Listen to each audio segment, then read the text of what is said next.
Hola, ¿qué tal? Muy buenas noches. Felicidades para todos. Hay muchos temas que realmente nos preocupan. La inflación, la desocupación, la falta de alimento, todas esas cosas que hace a lo cotidiano y que nos duelen. Hay algo que también nos duele, pero a lo mejor no le damos la importancia que realmente tiene. Es la educación. Quizás no tenga los réditos inmediatos, pero hay ninguna duda que no hay que descuidarla. Por el contrario, hay que ponerla dentro de las prioridades. Facundo Manes, ya lo conocemos todos, estuvo en Mar del Plata y decía que le llama la atención cómo los gobiernos en todos los proyectos o en los proyectos no priorizan la educación, que en definitiva es tan importante como el alimento. Si falta alimento, el cuerpo no responde. Si falta educación, la mente no responde. Y el cuerpo y la mente tienen que ser una forma de actuar juntos para un futuro mejor. Ojalá se encuentre la manera de darle la posibilidad a todo el mundo que se eduque, que lo haga sintiendo lo necesario que es y teniendo educadores y habiendo educandos que puedan realizarlo. La pausa, la apertura y estaremos con nada más y nada menos con Gustavo Del Orza, magíster en educación, para que nos cuente cómo ven esto que nosotros decimos. Ya volvemos.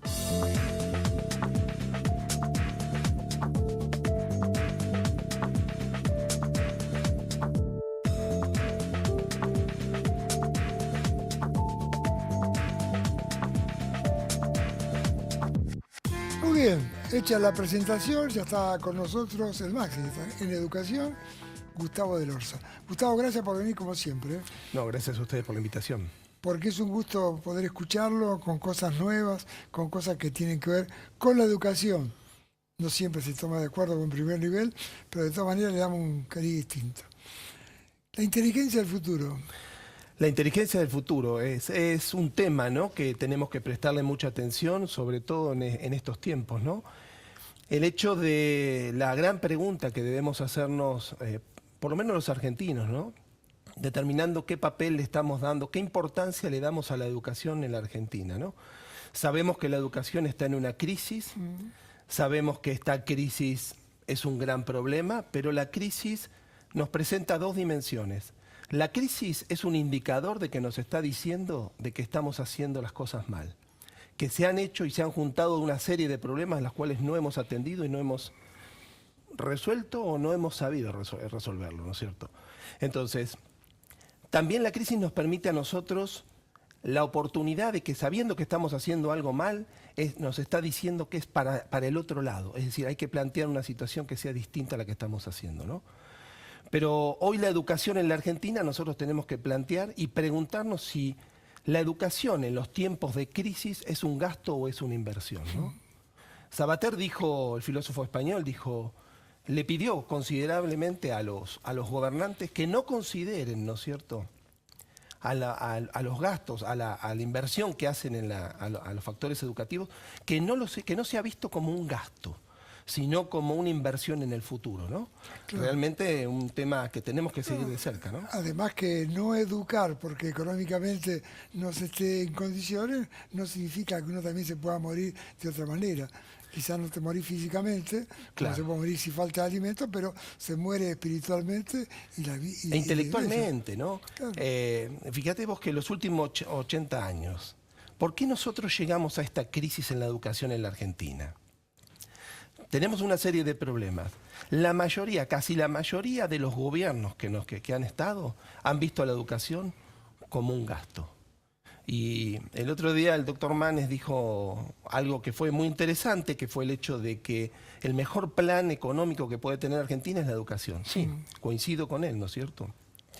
Pero habría que mirarlo desde otra perspectiva. En la Argentina no deberíamos estar pagando la crisis económica con educación, ¿no? Claro, no deberíamos estar pagándola. Ahora, en los proyectos que se están formando para el futuro gobierno, sea este u otro, la educación no se toma en cuenta. Es claro, por eso tenemos que estar muy atentos. Yo creo que la Argentina tiene una esperanza muy grande en respecto a la educación, de que los argentinos hemos desarrollado una conciencia y que vamos a tener la capacidad, confío en la capacidad cerebral de los argentinos, de que los próximos gobernantes, sea que estos continúen o vengan gobernantes nuevos, tenemos que prestar mucha atención a qué importancia le dan en sus plataformas de lanzamiento presidencial, qué lugar ocupa la educación. De esa manera nosotros vamos a poder darnos cuenta si realmente lo que está interesando es la educación. Porque, vuelvo a repetir, si nosotros tenemos que definir hoy la inteligencia, hoy siglo XXI la inteligencia, nosotros tenemos que decir que es una facultad de la mente, ¿no? Es una definición sencilla, clara. Que también necesita entrenamiento. Que necesita entrenamiento. La inteligencia es una facultad de la mente que nos permite aprender, razonar, tomar decisiones, y lo mejor es que podemos tener una idea de lo que es la realidad, ¿no es cierto? Ahora, nosotros vivimos avances tecnológicos, siglo XXI, estamos en pleno avance tecnológico. Habíamos hablado en otros programas, en otro tiempo, la aparición de los robots, ¿no es cierto? Sí. Hicimos un ensayo de hipótesis, hablamos de la posibilidad del reemplazo de los robots en la mano de obra, en las fuentes laborales, un tema que está a nivel... En algún lugar ya está actuando. Claro, a nivel mundial. No es algo que se va a hacer dentro de 20 años, sino que ya se está haciendo. Por otro lado, ¿qué pasa con la inteligencia artificial? Tenemos que definir inteligencia artificial. Bueno, la inteligencia artificial son programas informáticos que permiten emular estos procesos que tiene la inteligencia humana, pero le han potenciado un proceso que se llama autoaprendizaje. No solo aprenden de los datos que pueden obtener de Internet de las máquinas, sino que ahora están gobernados por pequeños programas que se conocen como sistemas expertos, que además tienen la capacidad de entender la voz humana y ahora le han dotado de una visión artificial, cámaras. Con lo cual, evidentemente, el desarrollo mundial están incorporando, donde pueden estar incorporando inteligencia artificial, ¿no? Gustavo, el no saber es un problema. Bueno, uno de los artículos que habíamos hablado, presentamos un punto de vista en mi nota que decía que no saber, yo como educador, tengo que decir... que presentó en otros medios. ¿No? Exactamente, salió en el diario La Capital, que se llamaba Educar en tiempos del arroba. Yo dije y sostengo que no saber no es un problema. No saber es una oportunidad. Lo que pasa es que hay que tener la humildad y el reconocimiento de decir y poder decir no sé. Entonces, cuando yo digo no sé, tengo la capacidad de aprender, ¿no? Entonces, ahí es donde tenemos que enfocarnos. ¿Qué es el arroba para mucha gente que aún no maneja la internet?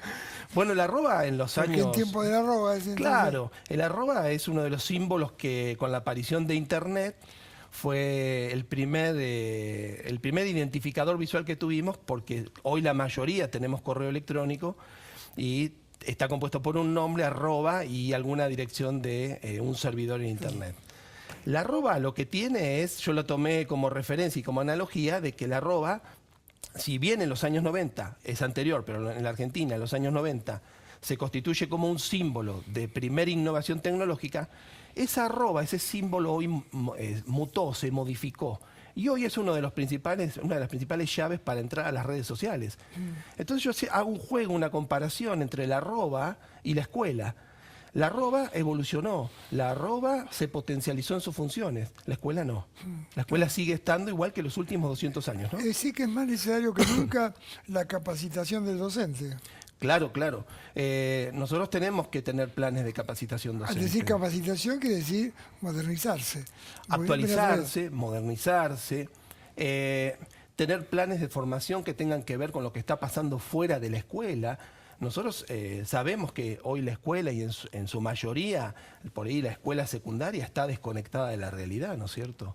Entonces, ¿por qué? ¿Qué significa estar desconectado? ¿Y por qué la secundaria y no la primaria? Porque la secundaria es, el cerebro adolescente es un enigma, es una caja de procesos. Si nosotros definimos al cerebro, lo definimos como un sistema biológico complejo, ¿no? Que está compuesto por muchos componentes. Estos componentes interactúan a través de la sinapsis, pero ¿qué pasa? A partir de que yo tengo una experiencia, mi cerebro se configura, se cablea de otra manera. Vuelvo a tener otra experiencia, vuelve a cambiar esa configuración. El cerebro es neuroplástico. Ahora, hay una particularidad. En los adolescentes, ellos están sufriendo, modificando todo un proceso, ¿sí?, de sinaptogénesis, es decir, se están multiplicando sus conexiones neuronales a través de la sinapsis. Hay una conformación, hay toda una... Dicho con otras palabras. Sí, hay toda una farmacia, la farmacia del cerebro está en un estado de ebullición en el cerebro adolescente. El cerebro adolescente se maneja más por la emocionalidad que por la racionalidad. Entonces es difícil contener a un grupo de adolescentes. Sí, ¿no? pero la emoción manda o decide. Sí, El exacto. cerebro Sí, ordena. primero sentimos, Sí. después pensamos, después decidimos. Y después ¿no? obramos. Y después, claro, vemos qué hacemos. El ¿no? problema es que a veces cuando tenemos que sentir, pensamos, y cuando tenemos que pensar, sentimos, ¿no? Claro, o pensamos complica. equivocadamente, ¿no? Sí. Entonces, la escuela media, la escuela secundaria es la que está en el foco de la crisis, ¿no es cierto? Entonces, nosotros tendríamos que, en esto que vos hablas, Cholo, de la capacitación a los docentes, con urgencia, pero bueno, hay que ser realistas. Hoy en día, la Argentina, yo tengo la esperanza que en algún momento, 5, 10, 15 años, la educación en la Argentina se va a convertir en una prioridad porque desde afuera nos van a decir que no podemos quedar aislados en el sentido educativo. ¿Material humano tenemos? Material tenemos de sobra y muy bueno, de muchísima calidad. Hemos sacado, bueno, tenemos un montón de premios Nobel, tenemos la potencialidad, las ganas, hay mucha capacidad, hay mucha materia gris en los docentes. Lo que pasa que cada gobierno que sube le cambia los planes educativos. Bueno, esto que estaban haciendo no lo hagamos más, lo vamos a hacer de esta manera. Le prometemos que la propuesta y el modelo pedagógico que traemos es el mejor. ¿Cuál sería el plan educativo para el futuro inmediato? Que es casi una obligación tenerlo en cuenta, ¿no? Bueno, digamos que si tenemos que plantear cuál es la obligación, es que los gobernantes se tomen en serio el sistema educativo, ¿no? ¿Y quién debe hacerlo eso? Porque No, los gobernantes. Los gobernantes, sí, ellos no tienen porque uno por qué habla saber. del gobernante como algo generalizado. Y sin embargo tendrían que ser especialistas para que Sí, pero lo que ¿no? pasa es que, no? por eso hice esa pregunta al principio. Tenemos que preguntarnos qué grado de importancia y relevancia tiene la educación en la Argentina. Ahí está la respuesta. Cuando llegue un gobierno o la continuidad de este y diga, bueno, realmente la educación va a ser una política de Estado, no lo vamos a considerar un gasto, lo vamos a considerar una inversión, vamos a capacitar a los docentes, recién ahí la educación va a empezar. Pero tengo que decirte algo, Cholo. A ver.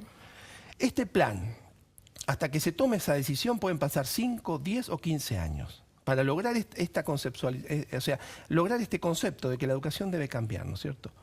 Pero luego tienen que pasar 10 años más para cristalizar y ver resultados. Claro. Por eso yo le digo a empresarios amigos, me dice, che, ¿cuándo cambia la educación? Necesitamos que ustedes, la escuela, la universidad, forme mejor a los docentes, a los estudiantes. Necesitamos que se capaciten los docentes. Bueno, yo tengo que decirle algo que le digo a los empresarios. Miren, ustedes como empresa tienen que hacer una reingeniería social de los empleados o de los profesionales que tienen. ¿Qué significa esto? Hagan como un pequeño censo. Miren cuáles son las capacidades, las habilidades, las competencias que tienen. Paren con los despidos, porque despedir gente, Cholo, hoy, algunos lo ven como una reducción de poder salvar la empresa. Y yo digo que hoy despedir gente es mutilar y sacrificar talento. Con lo cual, ¿qué va a pasar? En el futuro, cuando la situación se acomode, y yo requiera de recursos, capital humano, que tengan determinadas habilidades, capacidades y competencias, no los voy a tener. Y me voy a acordar que tenía uno que hacía eso. Y va a ser muy difícil poder volverlo a tener conmigo, ¿no? Entonces, ¿qué quiero decir con esto, Cholo? Las empresas tienen que anticiparse. Lamentablemente, el sistema educativo por los próximos 5 y 10 años no va a dar las respuestas que necesita el mercado. Gustavo, hay trabajos que ni siquiera conocemos ahora. Exacto, todavía no se inventaron. ¿No? Todavía no se tampoco inventaron. tenemos idea de lo que puede ser dentro de algunos años. Más o menos tenemos idea, pero no formada. Bueno, ¿cuáles son los trabajos del futuro? Es que los trabajos del futuro, por ejemplo, nosotros habíamos hablado, creo que en alguna entrevista de radio, ¿qué va a pasar con cuando aparezcan o se instalen el turismo lunar, por ejemplo? ¿Sí? Te pongo un ejemplo Sí. para ser claro. Y haya viaje de turismo lunar, un turismo que no va a ser para todos. ¿Es inalcanzable o podremos No, ver ya que está. Hay somos proyectos de hoteles, de mega hoteles en el mundo, multimillonarios, que ya están en tratativas para hacer tour, para hacer viajes a la luna, estar en pequeños hoteles. Hay una cadena muy, muy importante en el mundo que ya tiene casi un contrato para hacer turismo lunar. Pero la pregunta que hago es, ¿qué pasa si sucede, suponete, un homicidio con un turista que estaba alojado en la Luna en una cadena de estos hoteles? ¿Qué pasa? ¿Qué pasa? Jurídicamente, ¿a quién corresponde? ¿Cuál es la zona? Entonces, bueno, algunas incubadoras de futuro, algunas cabinas del futuro que incuban las futuras profesiones, nos hablan de que una de las posibles ocupaciones o profesiones del futuro puede ser que los estudiantes o las personas se desarrollen como fiscales internacionales galácticos. Es decir, la competencia de poder operar jurídicamente no solo en el planeta Tierra, sino en el satélite. O sea, vos ponete a pensar, ¿no? Decís, esto lo contabas y parecía de ciencia ficción, ¿no? El robot está funcionando en algunos lugares. En muchos lugares. Algo más que el robot.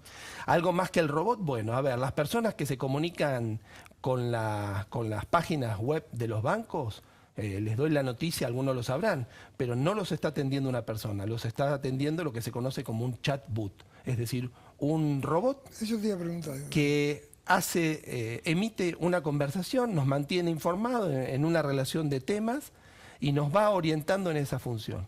Bueno, otra noticia, los chatbots van a empezarse a aplicar en la educación. Y entonces ahí entramos en otro problema, Cholo. Porque ya tenemos un problema que yo lo denominé uberización de la educación, ¿no es cierto?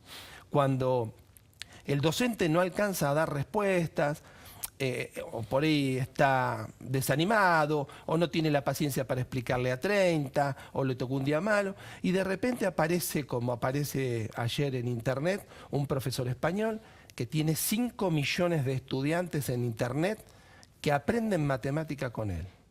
Entonces, ahí empieza todo un fenómeno sociológico que va a ser motivo de estudio que se conoce o se va a conocer con esto que es denominado uberización de la educación, ¿no? Y eso que dijo recién de Rosa, yo le agregaría que hay alumnos que se aburren de escuchar a una persona hablándole de cosas que ellos ya conocen sobradamente bueno, y les tienen mejorado. Claro, ayer en la facultad, cuando conté el caso de este profesor que tiene, por el desarrollo tecnológico, los procesos educativos, me dijo, Gustavo, yo aprobé matemática de 5º año con un profesor por internet. Yo miré los videos de YouTube en función del programa que me dio la profesora y la verdad que me fue muy fácil, a 0 costo, y me saqué un 9.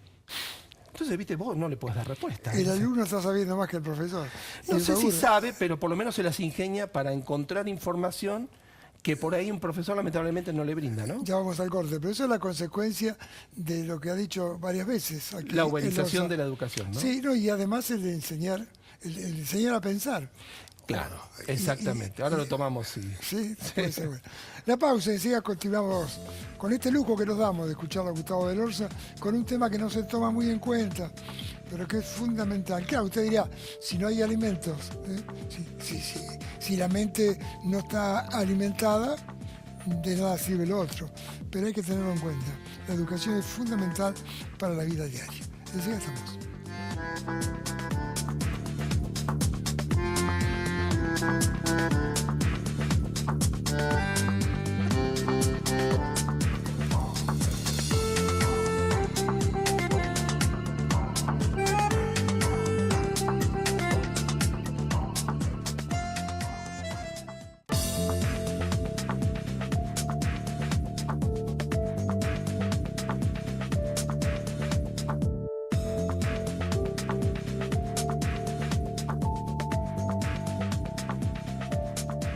De las cosas que uno piensa, escribe, habla con la producción, a preguntarle a Delorza, que es una cantidad enorme.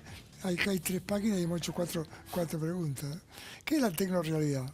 Bueno, la tecnorrealidad es todo un movimiento que ha surgido de este concepto del siglo XXI, tiene que ver con el desarrollo de las nuevas tecnologías, y de esta famosa frase que la hemos escuchado hasta cansarnos de que las tecnologías llegaron para quedarse. Bueno, hay que superar esa frase, ya las tecnologías ya sabemos que llegaron para quedarse, y empezar a analizar, empezar a planificar, empezar a tener acciones de gobierno, ¿no? Anticiparnos al futuro. Anticiparnos un poco al futuro, en el sentido de que no solo llegaron para quedarse, ya las tecnologías están instaladas, las tecnologías ya están funcionando, las tecnologías han impregnado todos los sectores de la sociedad. Prácticamente ya no hay sector que no esté configurado, complementado por algún dispositivo tecnológico, ¿no? Eso es tecnorrealidad. ¿El futuro es mañana o el futuro es hoy? No, siempre es hoy. Siempre vivimos el hoy, ¿no es cierto?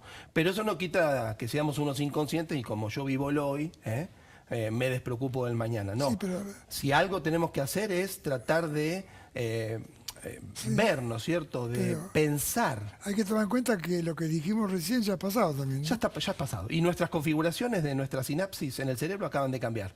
Porque acabamos de agregar el concepto de tecnorrealidad. Es decir, aprendimos algo. Aprendimos cómo es el cerebro. Es decir, nuestro cerebro es una máquina de aprendizaje, es un componente social, estamos interactuando, ¿no? ¿Aprendizaje o recibir cosas? No. Almacenar, ¿no? Nosotros percibimos... Hay diferencia, ¿no? Claro, entre almacenar sí. Nosotros percibimos a través de nuestros sentidos, incorporamos. Por eso dijimos, la inteligencia es aprender, entender, conocer, tomar decisiones y conformar una idea de lo que es la realidad. Pero luego con esa información que nosotros percibimos a través de nuestras emociones, a través de nuestros sistemas periféricos, bueno, nosotros empezamos una construcción de conocimiento, ¿no? Que hoy en día en la educación tenemos que superar ese modelo, debemos incorporar en la educación el concepto de tecnorrealidad, como vos me preguntás, y tenemos que tener esta capacidad de estar formados los docentes en neurociencias cognitivas y en neuroeducación, ¿no es cierto? A mí me acaban de invitar ahora, es un privilegio, ¿no? El año pasado estuve dando una conferencia en Lima, Perú, y una universidad que es la Cayetano Heredia, una de las mejores universidades de Perú, privada, bueno, me ha designado como profesor del curso de posgrado internacional en neurociencia y neuroeducación. Con lo cual, felicitaciones. Bueno, gracias. Y como dice mi amigo Mario Truco, uno le gusta vestirse con ropa ajena, así que lo sentimos con él. Perfecto, sí. Así que bueno, es una gran oportunidad, pero a su vez una gran tristeza, Cholo. Porque digo, yo debo viajar a otro país, me escucha otro país y otro país toma la decisión, no deja pasar la oportunidad, conmigo o con cualquiera, no deja pasar la oportunidad de traer a un profesional del extranjero para que forme a su gente. Es bueno que digo, lo diga. ¿por qué no pasa eso en la Argentina? Y es bueno que lo diga porque nosotros conocemos de Orsa. Otros pueden creer que es un pase de factura que está haciendo en este momento, ¿no? No, para nada, pero para nada. Estoy seguro que no es así. Sino es despertar para que el argentino tenga posibilidad, ¿no? Claro, lo hemos hecho en la radio, en el diario, acá en tu programa. ¿Cuál es la idea? No busco ningún cargo político ni nada de eso, solamente es generar conciencia. Yo soy una persona que está muy comprometida con la educación, pero vuelvo a repetir, si el gobierno, que no tiene por qué saber, como dijimos, pero sí tiene la capacidad de poder aprender, convoque a sus asesores, escuche las voces de los especialistas y empiece a actuar en consecuencia de. Nosotros necesitamos una educación de futuro. A eso me refería cuando claro. la educación del futuro tendría que analizarla especialistas, personas que conocen, porque claro. por lo general en los gobiernos una persona X le parece que alguien le dijo lo que podía hacer y se hace, ¿no? Eso, ¿no? Claro, tiene su poder de gestión, pero se debe manejar con asesores, que deben ser personas que saben, no amigos leales. ¿Me explico? Lamentablemente en los últimos 80 años, no solo la educación está mal, sino que las formas de gobierno, no lo digo yo, lo dice la sociología política, se eligen amigos. Gustavo, ¿qué nos queda? Nos quedan 2 minutos. Nos quedan 2 minutos para decir un montón de cosas. Yo quiero recalcar esto. Importante plantear ya una prioridad. La educación debe ser una prioridad. No tener una prioridad en la educación o ver a la educación como un gasto asegura que nosotros en las próximas generaciones de nuestros jóvenes son pobres e ignorantes. Por otro lado, no podemos pagar el costo económico de una crisis económica con la educación. Tenemos que enseñar a pensar, tenemos que tener en cuenta esto que decías de la tecnorrealidad. Tenemos que permear, tenemos que abrir las escuelas para que empiecen a conectarse en la escuela con lo que sucede afuera. Los empresarios, lamentablemente, tienen que empezar ellos a capacitar, tienen que ganar ese terreno hasta que la educación pueda alcanzar y empezar a preparar los recursos humanos, ¿sí? Es toda una transformación, ¿no es cierto? Y esa prioridad que estaba mencionando, Gustavo, hay que tomar en cuenta que recién se puede ver sus frutos o el comienzo de sus frutos. Si empezamos hoy, dentro de 25 años, por eso, lamentablemente. Es decir, para que sepa quien toma esa decisión, que no viene antes del mes que viene. Esto no es la mágico, claro, no es mágico. Porque si no, no se hace, porque si va a pensar que va a llegar y no llega, creo que cunde el desánimo y no se hace nada. Claro. Y valorizar el rol social que debe tener el docente. El docente se lo ha ninguneado, se lo ha desprestigiado, se lo ha puesto a un costado. Y en relación a eso, no se lo reconoce económicamente. ¿Y ¿no? qué responsabilidad tiene el docente en eso? Prepararse. Digo, yo ¿qué siempre digo, tiene que claro. haber llegado a esto? Y bueno, se va cediendo terreno. Muchas veces uno no debe quejarse de lo que permite, ¿no? Por otro lado, si no tenés vocación, por lo menos sé profesional, ¿no? Pero debe haber alguien que pueda gestionar esa profesionalidad. No te quejes y no te quejas. Exacto. Algo así sería. Algo así. ¿Algo más que quiere decir de cierre? No, cerrar con eso nada más. Gracias. Prioridad a la educación, ¿no? Gustavo Del Orza, un magíster de educación, tenemos el lujo, no me sabe otra cosa mejor que eso, el lujo de estar con nosotros. Gracias, hasta el próximo tema central. Muy amable, buenas noches.